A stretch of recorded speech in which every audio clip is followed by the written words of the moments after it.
أسامة مروة يستقبل والدته ويرد على حبيبته. شاهدوا المزيد من التفاصيل.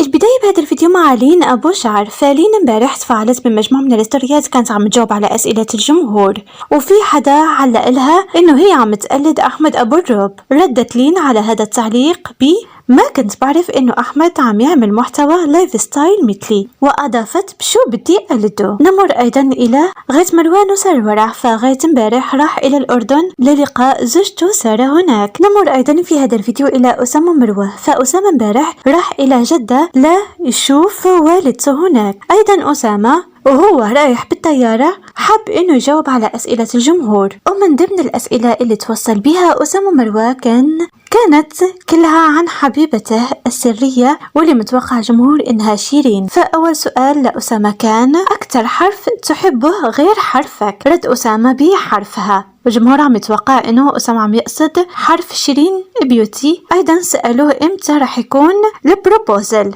وشو رح تكون فكرة البروبوزل. رد أسامة على هذا السؤال: بعرف عندكم ثقة بأفكاري. والجمهور كتير متحمس لبروبوزل أسامة وشيرين. أيضا في متابعة علقت لأسامة: ليش ما تتزوج معي؟ رد أسامة على هذا التعليق: سوري أنا مرتبط وبحبها. أيضا في حدا علق لأسامة: أنا بحس إنك رح تكون حنون ورومانسي مع مرتك. رد أسامة كان: بس أحس رح أخجل أونلاين.